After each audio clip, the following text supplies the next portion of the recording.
Welcome back to the online Walkley Regional Journalism Summit. It has been a terrific morning already with some interesting ideas and perspectives from not just within Australia but around the world. I'm really looking forward to this next panel.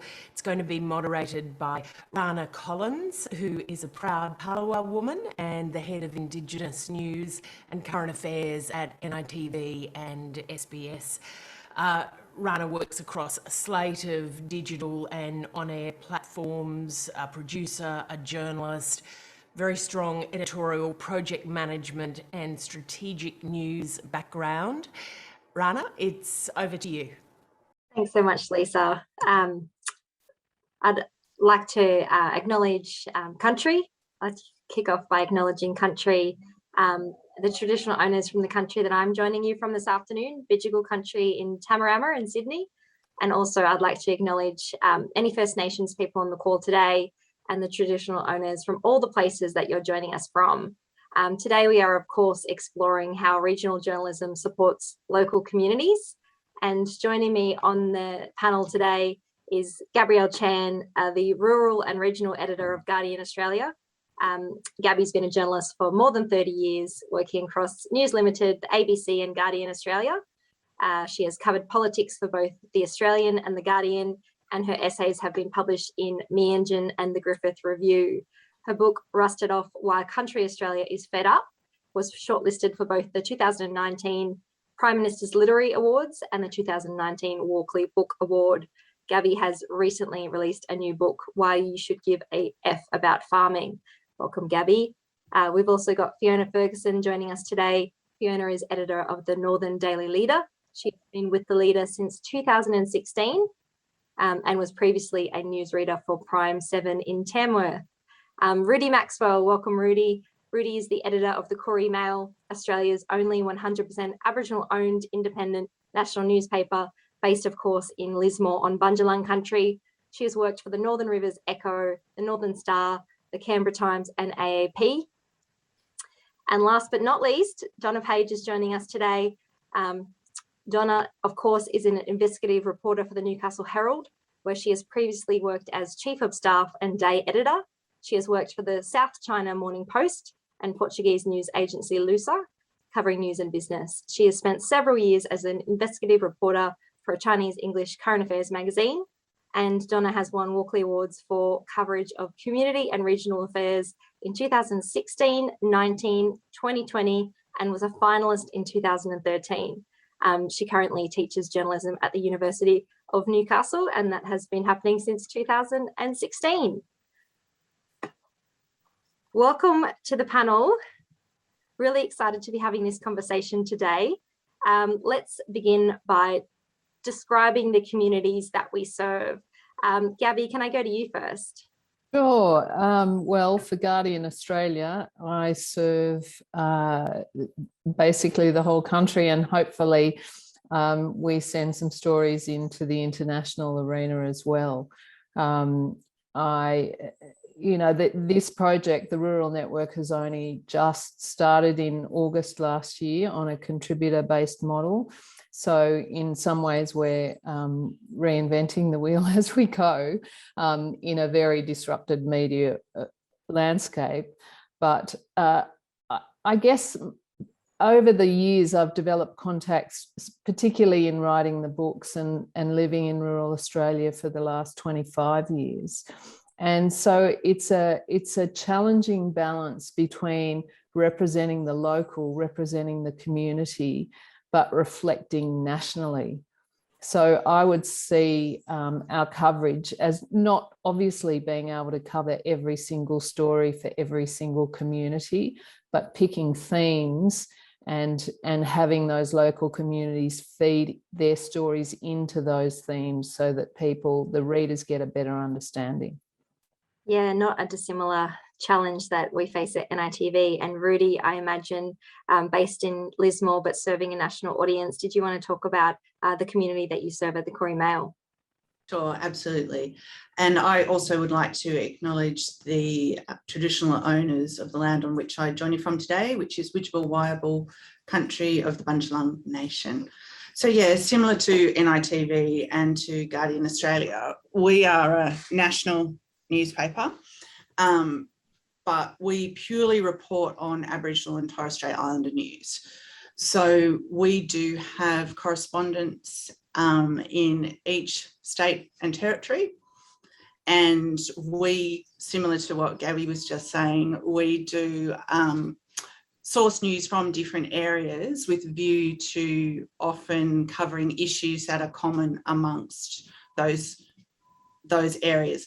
And I always describe the Koori Mail as a national community newspaper because we are very close to the people that we do stories with.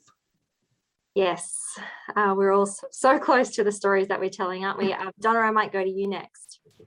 Yeah, sure. So I work for the Newcastle Herald, and I suppose for a lot of regional and rural communities, Newcastle is probably seen as a big city to some people. And so as a fairly large regional community, we cover local news. That's definitely our currency. And I would say that Newcastle is used as a bit of a guinea pig, I think, for some trials and programs and things along those lines.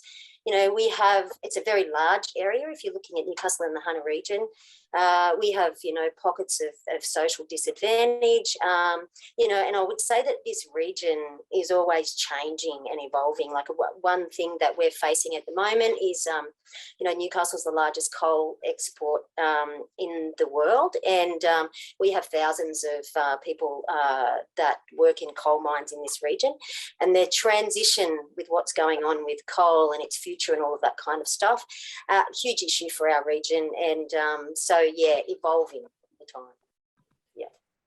Let's talk about some of the key issues for each of the communities that we serve, and what good journalism looks like for each of our publications. Let's go to you, Donna. We were just chatting to you about Newcastle, so let's just come back while we work on Fiona's audio. Yeah, sure. So, I think that as with any regional or rural community, localism, as I said, is at the core, and it always has been of our reporting. I could make a list of things that I think are key issues for our community, but I think it's really important to note that the community really should be the people that inform those decisions, and that we, at the Newcastle Herald, we try to listen to our community and report on things that are important to them. And so we don't set the agenda, we are hoping that they set the agenda. And that I think that good journalism in rural and regional communities is the same as good journalism anywhere, but I would say that there is a little bit more of a role for advocacy a lot more of a role for advocacy, I would say, in regional and rural communities, because they can tend to get lost in the noise with decision makers and that kind of thing. And I think that, good journalism for our local communities, it has to be relatable. So, we have to break down local issues, if we're not starting the debate, help inform the debate, analysis, all of that kind of thing. I just think that, basically it should be driven by the community that you live in. And that's what I think local journalism is all about. Definitely. And Rudi, we might come to you on the same question. So can you talk a little bit about the issues that are important to your audience and community, and what good journalism looks like? Sure. And again, similar to what Donna was saying, I agree that good journalism looks similar wherever you're coming from. For our readership, good stories and issues privilege Aboriginal and Torres Strait Islander voices. So we never have non-Indigenous people speaking on behalf of Aboriginal and Torres Strait Islander people. And the issues that are important are similar to all of Australia, but then obviously there are some that are specifically relating to Aboriginal and Torres Strait Islander people. And those issues might include things like deaths in custody, child removals, health issues. But when we're covering those issues, what we try to do is get away from what they call a deficit narrative. In some mainstream media, you will often see stories about Aboriginal and Torres Strait Islander people that focus very much on the negatives. And we try and avoid that as much as we can. And again, similar to what Donna was saying, we do try to let our readers and audience drive what we do. So it's very much a close working relationship with the people that we're reporting with. Yes, nothing about us without us, not perpetuating any deficit narratives or stereotypes about our people. It's the way that we build trust and ensure that we are keeping relevant and speaking to our audiences in communities. Fiona, we've got you there. Would you be able to talk a little bit about the community that you serve at the Northern Daily Leader? Representing the Northern Daily Leader in northwestern New South Wales, based in Tamworth. So we're probably best known for our Tamworth Country Music Festival. But we're a pretty diverse community, rurally based, a lot of farming, a lot of trades, abattoirs, big industry. So for us, things like the 1 in 100 year drought we've just come out of, devastating for our community. So they really lead quite a bit of discussion coming into things like a pandemic as well. So we've had a really rough few years, as our local businesses would attest. So yeah, we're a community paper. We are very much led by the community issues. We like to think we hold our councils and our politicians account. We are, of course, the home seat for our Deputy Prime Minister currently. So he provides quite some entertaining news at times.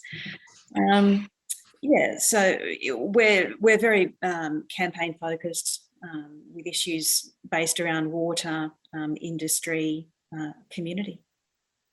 Thank you.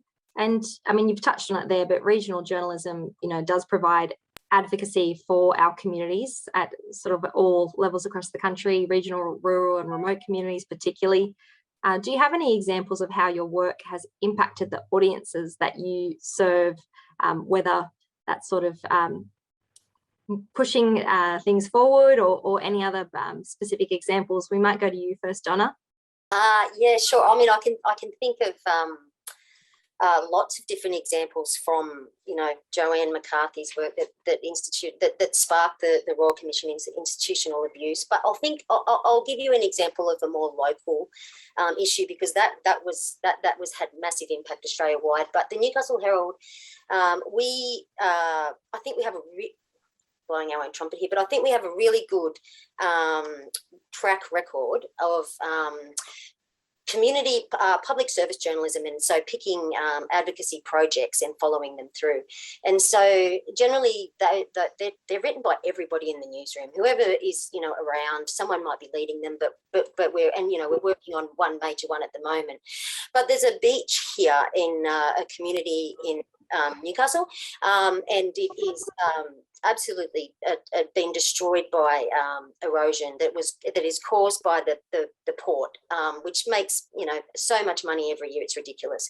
The community has been fighting to try to get something done about that beach for probably 50 years. I went to a community meeting and I heard a guy from the OEH stand up and say, I remember being here at a similar meeting to this 30 years ago. And so I went back to the newsroom, talked to the editor, and he said, let's get on this. So we started a community campaign to try to get something. The community has 4,000 people in it, and so they just didn't have a voice. And so basically, it's been going on for years. We've written, I don't know, dozens, if not more than 100 stories. And, there's been funding by the government to look at overturning legislation to allow for sand mining to re-nourish the beach. There's been millions of dollars spent on the beach. Like we had 2 ministers here at the same time. Now, this community just never would have had that voice. It was, all of the the drone footage and the videos and all of that kind of stuff, it was made national news, and it was just it's dogged, relentless reporting on issues for communities that I think, you know, they're the kind of things that can really make a change, and they're really important. And this is just a really small community, and I'm talking about a beach, and I deliberately picked a really local issue, but it's really, really important for the whole region where I live. And Fiona, are there any examples that you can sort of give us from the work that you've been doing? Look, I can think of a couple. As I've mentioned, I touched on there, our community's sort of evolving a little bit before. We've got a university, the UNE, based in Armidale, and they've been looking to extend to build a campus in Tamworth. And it's, I don't, you know, we didn't instigate the campaign, but we've certainly been a vehicle for that campaign to be voiced in our community and beyond, to get funding for a proper campus for the UNE to come to Tamworth. That's been achieved. That was over a number of years. More recently, and one that we've actually, and Donna was talking about blowing your own trumpet, I just can't help this, because Andrew Messenger, one of our journalists, has been nominated as a finalist for the Walkleys, based on a campaign that we did more recently on youth mental health. We have a Banksia mental health unit based at the hospital here. It's been due for an upgrade or a rebuild. And originally they weren't going to put any beds in for young people. So our young people were being bundled into the back of ambulances and taken to Newcastle for their mental health treatment, away from family and friends and all their support networks. And we didn't think that was good enough, and neither did the community. And so we've got on to that, really pushed that, got some documents that, you know, we probably shouldn't have seen or weren't supposed to see. And in the end, it's paid dividends, because they're going to have a number of youth beds, as well as an outreach clinical service for these young people in our town. And the young people are the future of this town. We can't ignore them. So we're really proud of that particular campaign to get those youth beds and youth services into our region, where previously they just didn't exist. We've all got to be champions of the work that we're doing, I think, and we can kind of park a bit of that, I think, as we're answering these questions, because of course we're all working in the publications that we are, because we believe in what we're doing there. Rudi, we're talking obviously about advocacy within the journalism and the work that we do at the different publications that we work for. Can you give me any examples at the Koori Mail? Sure. We're not really a campaigning newspaper in the sense that Fiona and Donna were talking about. But what I would like to do is, I guess, draw attention to two stories that we broke that have had vastly different outcomes. So one of those is recent, and our newspaper broke the story about the copyright for the Aboriginal flag. So we were able to put that on our front page and then get it out there in the community. And while it wasn't campaigning journalism, we gave a lot of time and effort to speaking with the people who were running the Free the Flag campaign. And only a couple of weeks ago, after, well, I forget how many years now, 4 years, 3 years anyway, that issue has finally been resolved after a lot of behind the scenes work by National Minister of Indigenous Australians, Ken Wyatt, and presumably lots of public servants and other people too. So that one did have an outcome that I feel that our journalism, which I guess is more straight reportage, had an impact on. And then the other one I'd like to talk about is the issue about the Dondale Youth Detention Centre in the Northern Territory, where we were one of the first publications, along with Guardian Australia and ABC Darwin and NITV, that brought attention to that issue. But despite all of our best collective efforts, that really didn't hit the national agenda until it was reported on by Four Corners. So I think sometimes that our voices for smaller publications and smaller media organisations aren't always heard by the people in decision-making positions. So. Yeah, that's a really interesting point, and one that I was hoping that we could touch on, particularly as, how there is a bit of a narrative around regional journalism being a training grounds to prepare for a move to a national masthead or broadcaster.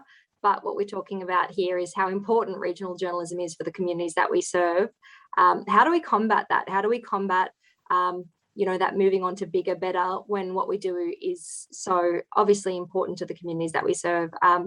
Gabby, would you like to comment on that? Yeah, I mean, I guess break more stories, continue to break stories that bring attention to the issues in a way that's translatable to both the audience and other media outlets that might not understand our various communities. One of the things that we wanted to bring was that real kind of accountability that often, one of the things that annoys me about the way that a lot of companies and governments don't think about regional Australia at first glance, and you really have to pull hard and keep going back to them to try and get them to think about regional Australian issues. So, for example, like the unemployment figures, you see the top line, you don't see the breakdowns. I think probably Donna at the Newcastle Herald could talk about, the rollout of COVID numbers and how hard regional journalists were pushing to try and get breakdowns to understand in the early stages and some of the middle stages of the pandemic what was happening in those areas as well.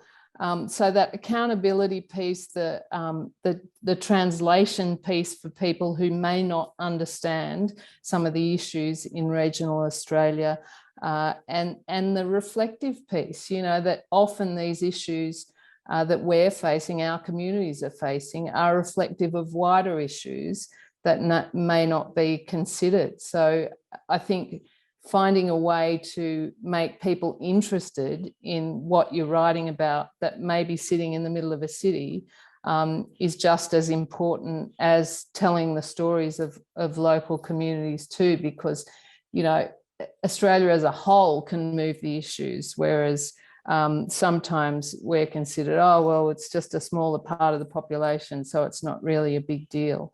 And then in media terms, I want to make the rural network a place where regional reporters can get starts and can continue and see that as a longer term career, not a stepping stone, as we often hear it translated, in the national debate, it's a good place to start. Well, no, it's a good place to stay and to continue and kick big career goals.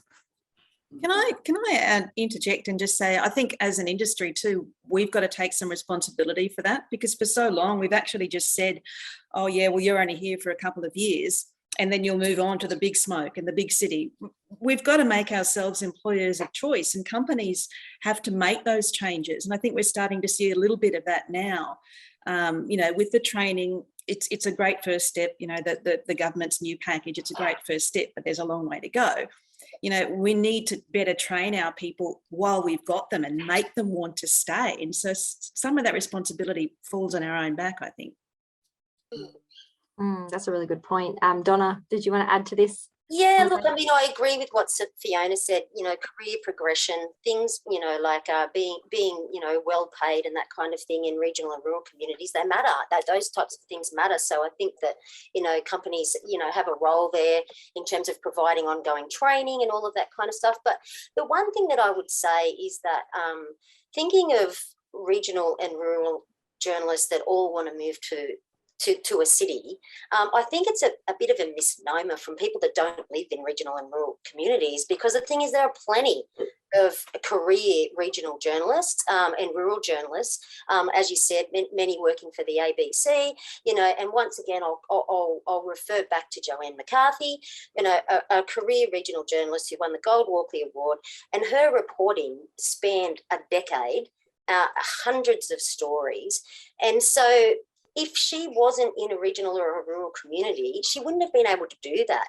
And so there are brilliant opportunities for people that want to stay in regional and rural communities, I suppose, if that's where their passion leads them. And so I do think that, you know, the constant referral of, you know, oh, it's a stepping stone and, you know, you're going to move along. I think that, you know, it's not necessarily the truth. You know, Fiona, I'm sure you would say the same thing. I think a lot of that comes out of the broadcasting as well, broadcast journalism. I think you'll find a lot more career journalists in print and online even, but yeah, broadcast journalists, a lot of the young people, all they want to be is, you know, heads on TV, and that's disappointing to a certain degree. I mean, I'm a 20-year, you know, 25-year veteran of regional journalism. I love it. Same. Yeah. Place to stay. It's a destination, not a stepping stone. Yeah. But it presents its own challenges. So let's have a chat about the advantages and the challenges of reporting on the ground when you need to face your audience at the weekend barbecue or the local footy match. You know, how do you navigate this? How do you handle it? Let's start with you, Rudi. So for this question, I should say, so I'm not Aboriginal or Torres Strait Islander, so I'm not a member of the community for this particular newspaper. So I'm going to draw on my experience as a former editor of the sadly now defunct Northern Rivers Echo here in Lismore. And I loved that job because that was the masthead where I got my first start. And then I returned years later to be the editor.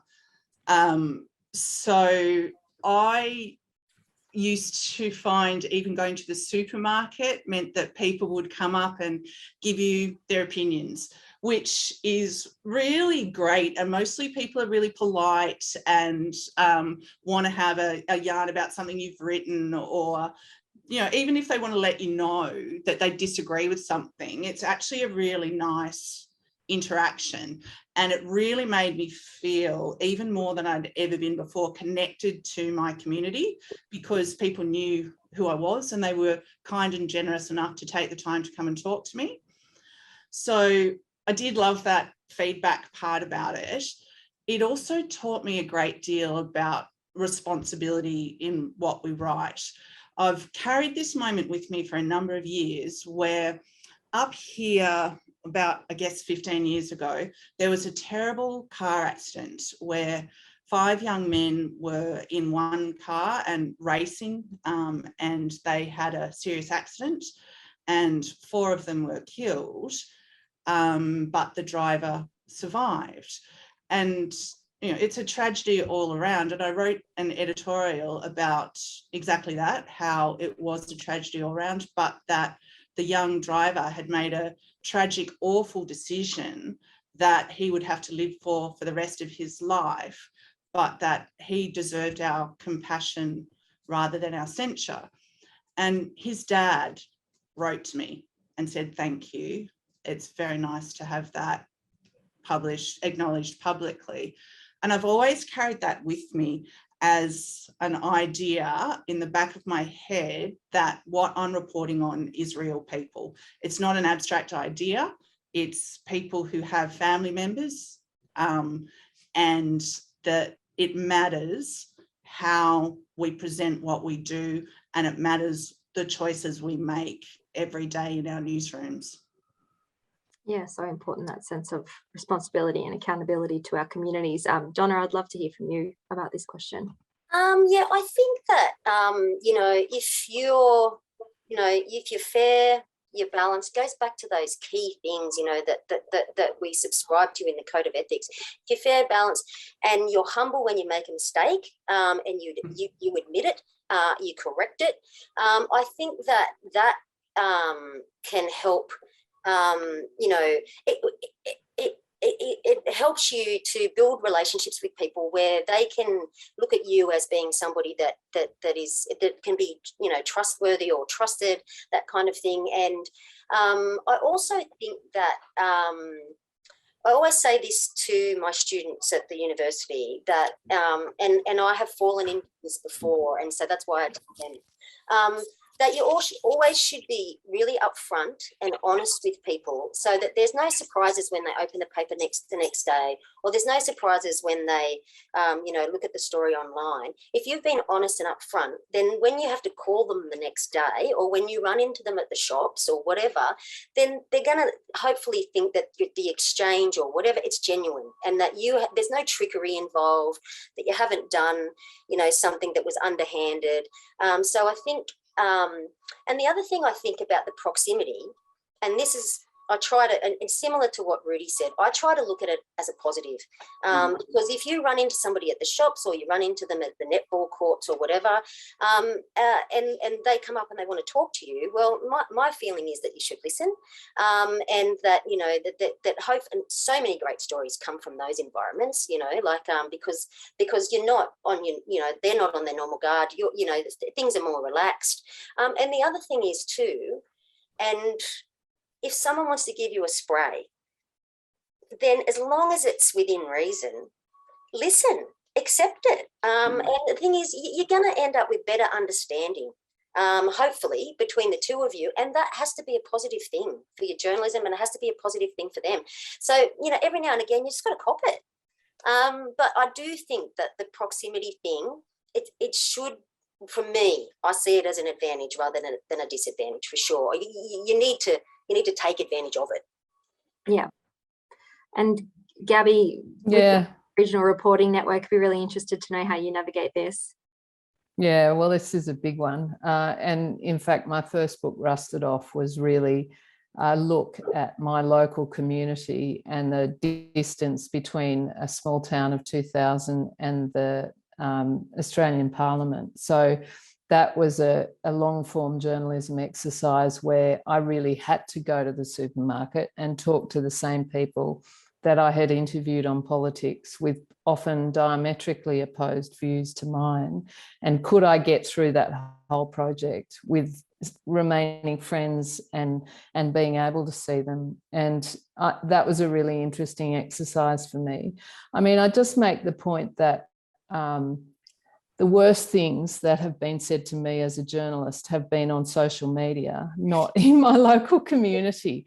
People feel licensed to say a whole lot of shit to you on social media that people would never say in person. So I agree with Donna that, often if you're going to cop a spray, then it might be for a reasonable reason. And so you have to listen to it. Having said that, though, I did have an experience when I worked at our local paper when the kids were little, and this lady came in and she was obviously cranky. I hadn't written anything about her, but she was worried because she'd had a sort of a bingle in the main street and dented her bumper bar that I was going to write something on it, and said, "Don't you dare write anything about me." And I'm going, "No, I'm not interested in a bent bumper bar," So people can be very worried about scrutiny, and I don't underplay the kind of dynamics that happen, particularly in a small town like mine, where there is a power hierarchy. There is reporting on someone in court from a very influential family in the district is going to be different to reporting on someone that doesn't have that power. So I think there are real issues that we have to negotiate. The biggest issues that I've had from the rural network's point of view is always land use, like the opposition support for a wind farm, opposition support for a mine, opposition support for some sort of development, agricultural development. I mean, that's, in my experience, that's where it gets really hairy. Yeah, definitely. And you've all kind of spoken about the ethical and personal challenges that you face reporting on issues that are impacting the community that you're working from. Fiona, did you want to add to this? I did, and it was only because it was just a quick comment that only a couple of months ago, one of the magistrates commented in court that being put in the paper was probably worse than any punishment she could actually hand out. So I don't know whether we took pride in that or not, but helping. Yeah, I just thought that was a rather funny sort of addition to her speech to to the convicted at the end of his trial. We've got a couple of questions coming in from the audience, so I might jump on to one of these now. We've got one in from Corinne Podger. She's currently mentoring 2 regional journalists, one junior, one senior, through the WIMOZ program. Neither wants to move to a major city. They get good training opportunities and get to live near their families. Corinne says, I feel we should be surfacing their experiences as success stories more often. How can we do this? Any suggestions from the panel? Do you mean their success stories as young journalists wanting to stay in a regional area? Yeah, career regional journalism. How can we use some success stories to help combat that narrative we were speaking about earlier? Yeah, I think that's becoming harder and harder as we're losing more and more mastheads in regional areas. Well, I think great on them. That's really, really good. In my experience, I started in a regional area, went to the city, and then have come back and never want to live in the city again. So in answer to the question about how I guess we draw more attention to that, I guess it's a collective that we all have to kind of work together towards. And it may be that one of the upsides of the pandemic and that of people working remotely and in different ways, that might help us to be able to share stories of regional journalists who like living in the regions, as opposed to, I guess, this sort of narrative I've seen recently of people from the city kind of deciding to slum it in the regions or something, which I find deeply weird and offensive. But yeah, so I wonder if it's something about us working together, and then also with the journalism schools, and obviously Donna can talk more to that. Yeah, look, I mean, I think things like we're doing today, things like we're doing today really helps. And coming back to the Walkleys having a rural and regional and community award every year. I think that those types of things, they're really important. And so I just think that and also Gabrielle's program, we're talking here about getting. Well, you can talk to it, Gabrielle. I won't. You can explain exactly how that works, and getting young journalists from rural communities and regional communities and getting their stories out there. So, yeah. Yeah, I mean, our program is a contributor model where, I'm the editor of the rural and regional section. I have a young reporter. We've teamed up with UTS to award some graduates places in regional papers, and all funded by the Vincent Fairfax Family Foundation, to try and expand and help rural journalism. And the way it works is that we have a reporter in Gilgandra at the moment, at the Gilgandra Weekly. She works for us 4 days a week. She works for that paper 1 day a week, paid for by our program. So the idea is I guess it's a bit like the doctors program, where training in regional areas can sometimes demystify for people who may have been raised in a metropolitan area what it's like to live in a regional community and what you can do. So it's been really interesting, because the contributors that have been coming to me, pitching stories, the idea is they know their local area, they know what the main story is in their local area, and they can write it in a way that's nuanced, that's empathetic, but also they have the best contacts. They really understand the issues, and while it can present problems for them that we've talked about in the previous questions about how you balance all those competing interests when you are of that community, I think it's a really valuable model, and we'll be putting more young journos into independent regional papers over the coming years. And I think it's been really interesting that some of the people that have been writing have very little experience in journalism, but they have something to give, and hopefully through a program like this we can develop their journalism, give them confidence to go further in regional reporting. So I think it's been a really interesting exercise and a really successful one, if I do say so myself. You know. Another important point as well is funding for government funding, the Judith Neilson Institute, like funding for projects for regional journalism. That's crucial. Like, I suppose in terms of, letting regional and rural journalists be able to work on projects and things along those lines that they wouldn't normally get to, maybe not normally get the time or have the money to be able to do. I think that the focus on so many jobs being lost in regional and rural areas, I think that it can only help. The more spotlight that we put on, the fact that this is a huge issue, hopefully, we can sustain at least what we have, grow, other outlets, grow media outlets that we've already got, so we don't lose anything more, because we just can't afford to. Like, continue to build and grow our network of regional journalists across the country. How can we tell these authentic stories without people on the ground to help facilitate that? Rudi, you've got a similar contributor model at the Koori Mail, supporting Aboriginal journalists to stay on country, supporting non-Indigenous journalists as well based in regional areas to deliver to the Koori Mail. Did you want to talk a little bit about the program there at the Koori Mail? Sure. Yeah, so because as I said earlier, we are a national newspaper, and obviously, as Gabrielle was saying before, the best people who are placed to do a story about a particular area are the people in that area. So we have a network of contributors, some of them regular, some of them pop up. We also do partnerships with other Aboriginal media organisations.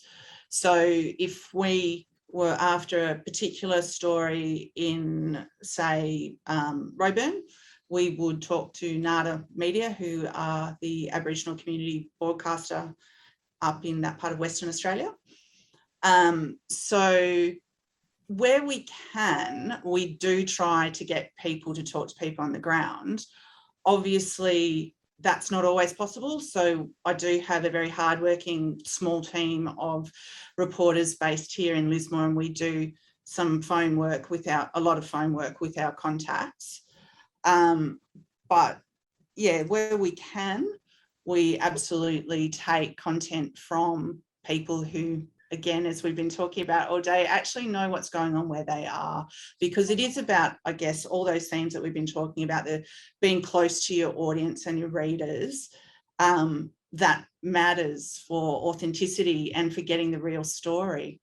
We've got a question in from Lisa Miller that I really wanted to touch on as well while I've got you all here. As a reporter in a regional area, Lisa talks about having a supportive team around her. So a newsroom, other journalists, editorial leads. But now we're seeing reporters based in regional centres sometimes working alone, out of their homes, out of their garages, facing the same challenges relating to reporting on trauma, violence, car crash, door knocks. Are we doing enough to keep a check on the mental health for people in these sort of working environments, and particularly heightened through COVID? Gabby, did you want to jump in on that one? Yeah, I'm really aware of this, and I do actually miss, I love working from home, but I do miss that kind of newsroom camaraderie and just the ability to easily bounce ideas and questions and sort of just double check my judgments sometimes. And obviously you can do that electronically and over the phone, but there is a very different dynamic about it, I think. And I've thought about it a lot in terms of taking our young journalists, sending them out to areas that they're not familiar with. Our first reporter, Natasha May, is doing a great job from Gilgandra. But I'm very, we speak numerous times in the day, and so that's how I keep contact, and we talk about all sorts of things. So I think it's something that managers of people have to be really aware of, because it can be really isolating depending on where you are and what your personal circumstances are.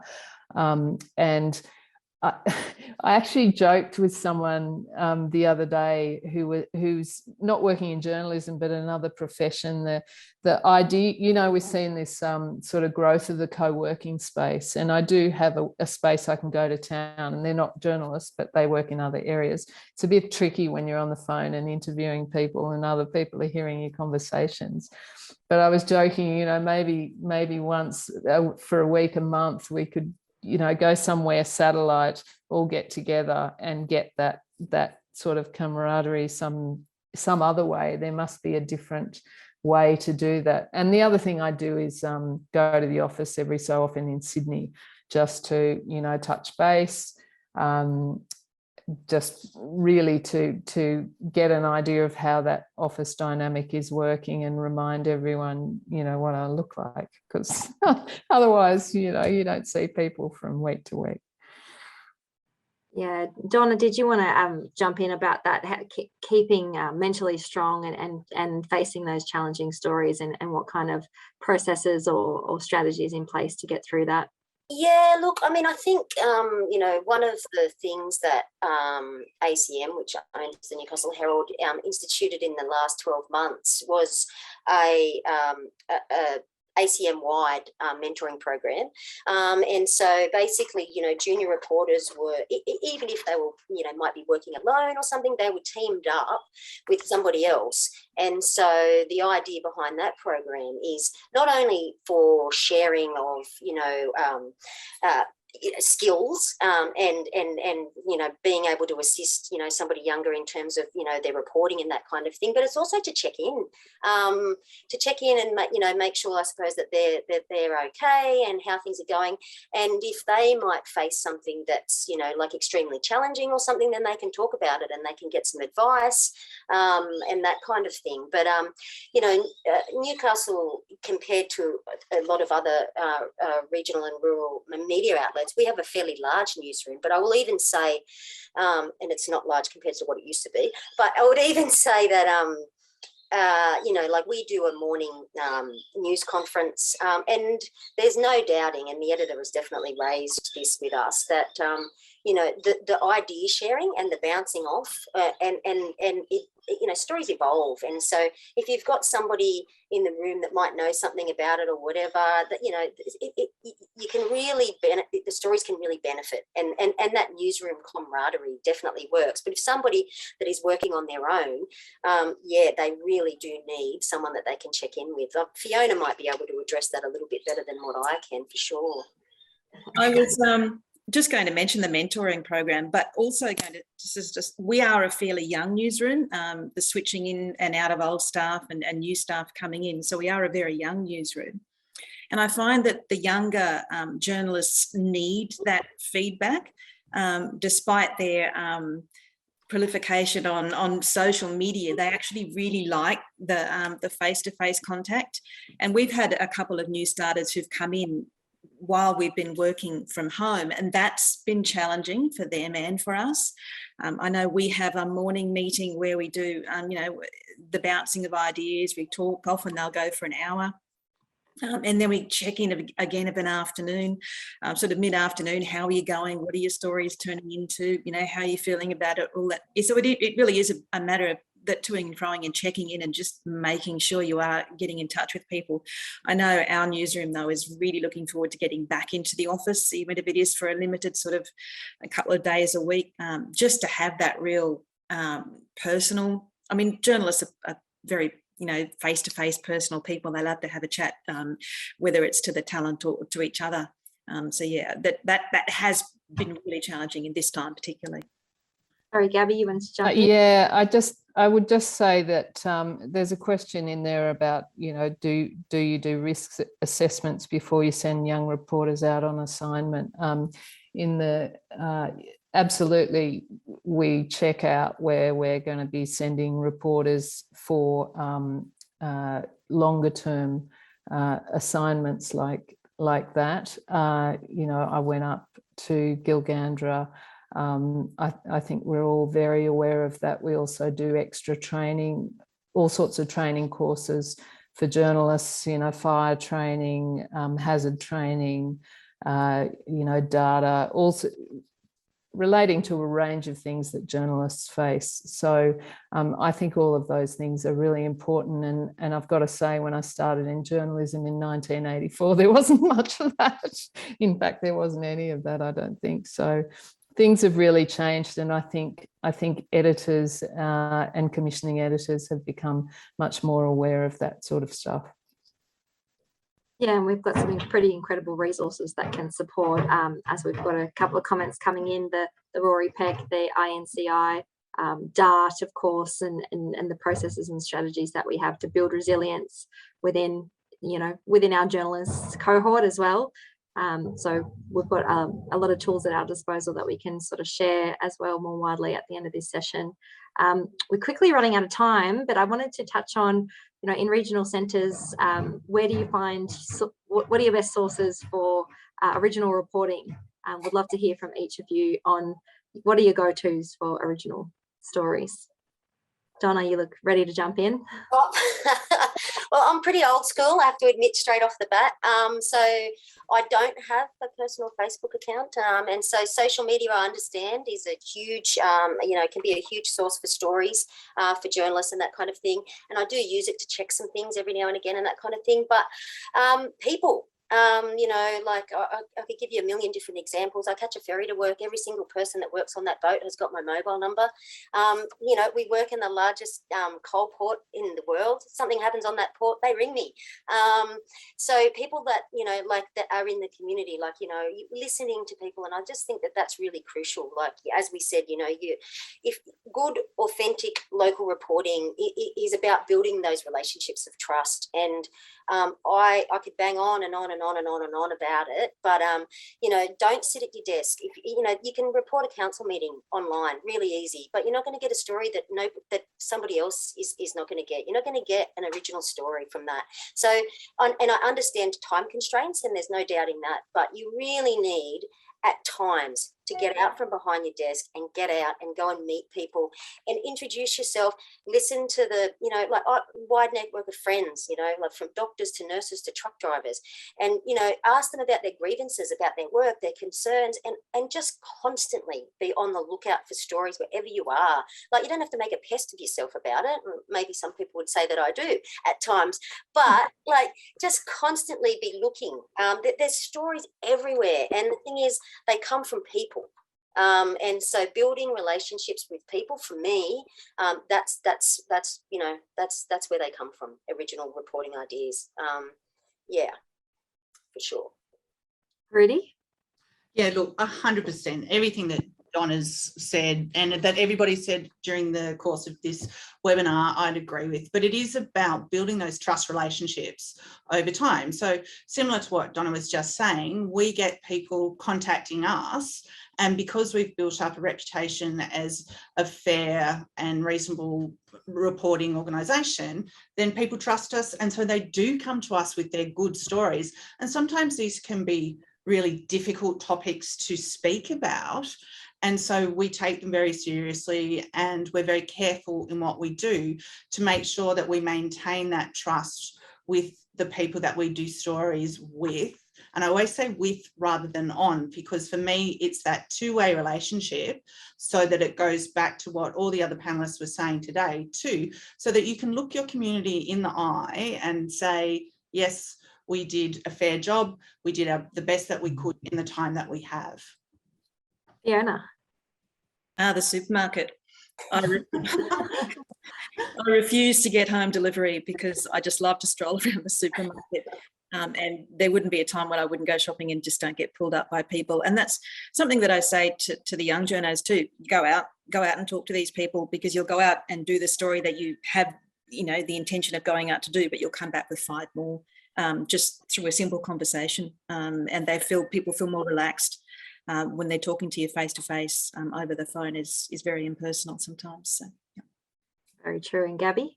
Yes, people, it's a joke between me and my husband about, he can see me sort of cock an ear when we're having a conversation with someone and he says to me, not everything is a story, you know, like you don't have to treat everything like a story, but everything is a story. Surely. So you know, it's listening out to all of those conversations. Social media, I do use social media a bit, but I think all of us are probably at a stage of our careers where we've got a wide network of contacts and you're constantly touching base with them, and they, you know, you're developing that regular conversation so that you're the go-to when they see an issue in their community. They're going to think of you first, and that's how we certainly want to be seen. That you know, we've recently done some extensive reporting on the Inland Rail. Well, that sort of sense of taking an issue seriously, I think, really starts to bring back benefits when people say, okay, I know these people are serious about this, so I'm going to go to them if there's an issue that I think needs to be aired. And, you know, the whole panel would have experienced that sort of thing. Definitely. Can't put a price on a coffee or a run-in at your local supermarket. That's all we've got time for today. I'll hand the baton back to you, Lisa, and thank you so much to our incredible panel for your time and your expertise on this subject matter.